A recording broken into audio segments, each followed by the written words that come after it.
babysitting service, but it's a time to engage kids in serious learning, and I don't think that happens when students are off on their own. So this is very troubling to me, and I know it's very troubling to the staff. We're going to open up in September, and we will make the best use of the money that we have. Anyone else in the committee like to comment? Steve? When you look historically at what North Reading has achieved, we've had darker days. When I first came on the committee, we had lost an override, and we had to let go of 1 out of every 7 people serving in the system. However, that was at a time when there was less state regulation. We had more flexibility in how we handled the program.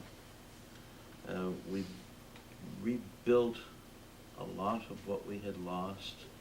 In many ways, we're a stronger system than ever today. But even as I say that, I know that we have been swimming upstream. I look at some of our test results. Our SATs are not where we would like them. Usually the culprit there is vocabulary. But we have to focus to some extent on what the kids are going to be tested on just for MCATs. And our resources are limited. We're struggling right now trying to balance what we have to do to ensure that our children will get diplomas with what we know we ought to do to supplement those core subjects, to keep school fully engaging, to keep children dealing with the kinds of cross-learning. When you're in a music class, it can actually stimulate what you're learning in another course too. And when you don't have that cross-pollination, you lose something in math and science as well. We will rebuild this. I think that some people in town have looked at some of the recent years when we thought we were in very difficult straits and more state aid came to supplement what we had available. It won't happen this year. The House and the Senate have both settled on the same numbers for local aid. That's it. There's no conference committee to dispute it. It's been resolved. We have to live with what we've got, and we have to do the best we can with it. And we will do a great deal. We have an extraordinary staff. We get the best education for the money of any community in Massachusetts. It's because we have incredibly gifted and dedicated staff, and we have supplemented that historically with a very strong professional education program. That professional education program will be suffering next year too. And we can get away with that for 1 year maybe, but during that year it's going to be very hard to sustain the momentum that our teachers have in developing new programs and implementing new strategies. It's going to be a very tough year, and if we can't find relief by the end of that year, things will really fall apart. Can I just interrupt, Steve, when you mentioned the original override, I believe was 89-90, one of the major differences at that time was that North Reading was rapidly approaching its lowest enrollment. We'd actually just hit bottom and we're starting to climb again. And I arrived here in 1994 with an enrollment district-wide of around 1,800 students. And next year we'll be approaching 2,800 students. So over the 13 years of rebuilding, and I believe it's taken 13 years to get to the point where we are, that is, we've sustained a growth that has been phenomenal, and that is continuing to happen. So a good amount of the money has not gone into building new programs. It is thin to sustain the class size primarily at the elementary level, and we're there. Hopefully we won't turn around and go back, but we have not addressed the secondary issue. And at the same time, new programs virtually have not occurred, other than some work on inclusion, and yet even that is now going to go in the opposite direction.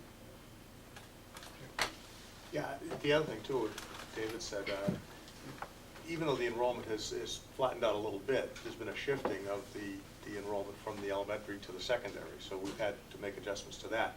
But going back to what Steve said, in addition to his mentioning that we've been bailed out to a certain extent by windfall funding from the state in the past, we've also just last year received funding from the town side of government that helped bail us out for one fiscal year. And we've also, over the last several years, implemented fees amounting to hundreds of thousands of dollars. And we've relied on these artificial means of sustaining ourselves over the last 3 or 4 years. And that's just not available to us anymore.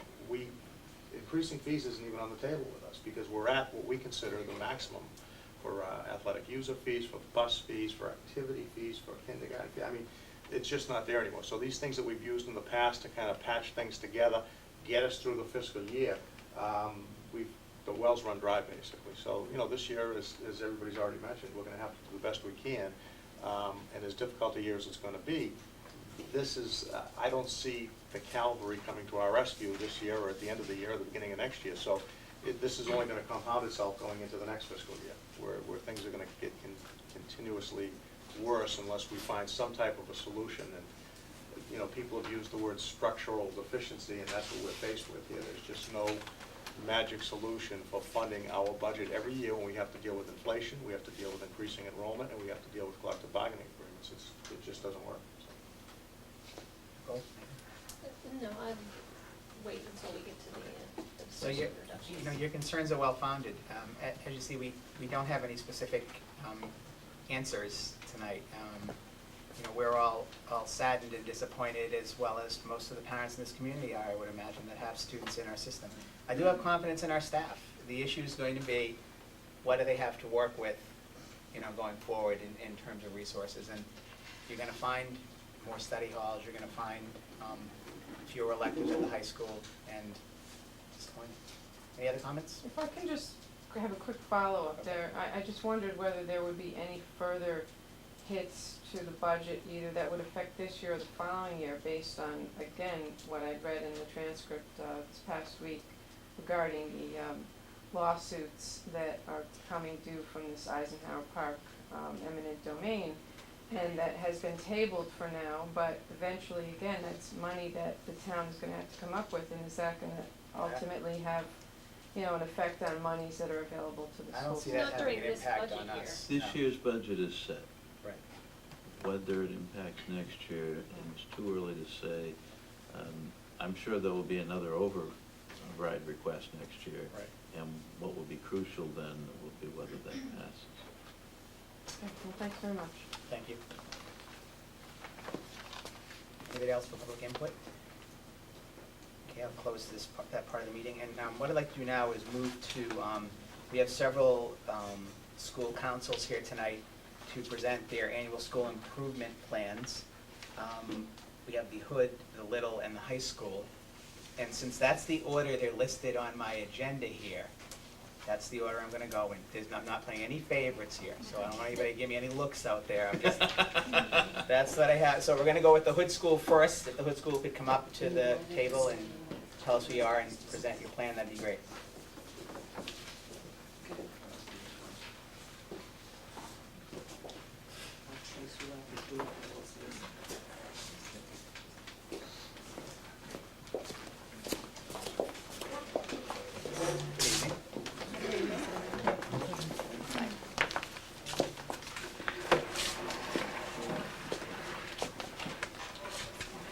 Hey, are you taking the lead here? I am. Do you want to sit in the middle so we can Sure. make sure everybody hears you? Nice. Sorry.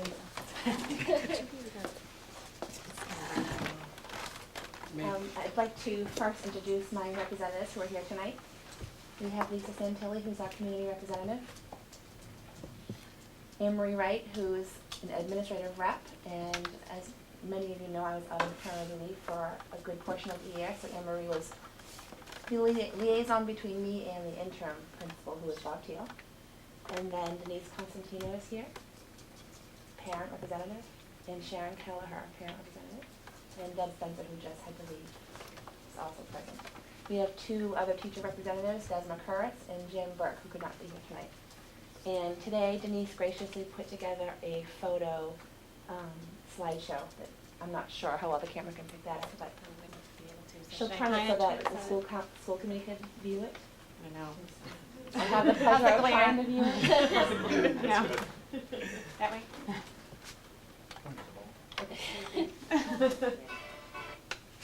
My kid goes to the Hudson. Yeah. I'm gonna just Okay. first Anchor quickly, while 22. she's setting that up, go through the progress report for this school year. And I'm gonna go backwards from the brochure that you have. Could you turn the sound off? I'm worried it's gonna Absolutely. conflict with the microphone. Oh, just to let you know, until we're live again, Yeah. the mics don't matter. The camera mic Oh, picks okay. everything. Oh, okay. Leave it up. But once we're live, Okay. All right. then we'll worry about the mics. So. We had 4 goals this year, and the 4th goal is to continue to provide instruction that engages, challenges, and meets the learning needs of all students within classrooms. And the ways we progressed towards that goal were from implementation of our district reading program, Houghton Mifflin, to the Handwriting Without Tears program at the Hood School. Many of our staff were trained in Open Circle training, which is a social skills curriculum. And then collaboration times at each grade level, which we had once per week.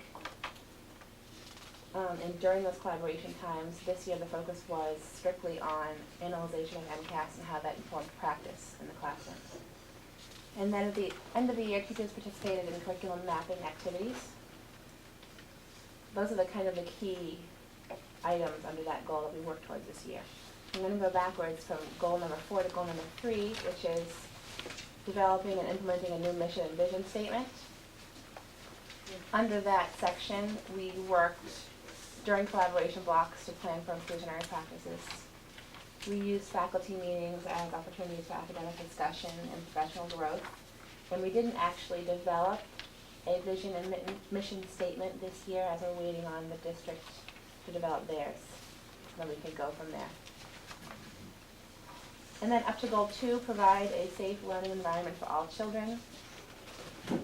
I guess one of the most important things we've done this year was to attend the district-wide training that was set up between the superintendent and the North Reading Police Department, where every school's emergency management team went and had updated training on how to deal with different crises and how to respond. And our school in particular continued their fire drills and lockdowns throughout the year. Our kids have come to know lockdowns as familiarly as they've known fire drills. Also, the district implemented the ALERT program, and we've used that, Dr. Toten has used that throughout the year. For example, recently we had a bus accident where no one was injured, but he was able to use the ALERT system to let our community know about that. And then our school uses radios for communication. We've used them for a few years, but this year we actually increased the number of people who have radios so that we can increase communication throughout our building. And then up to goal number 1, which was maintain strong relationships and partnerships. And I have to thank in particular our parent association this year. Parent association has really gone above and beyond it.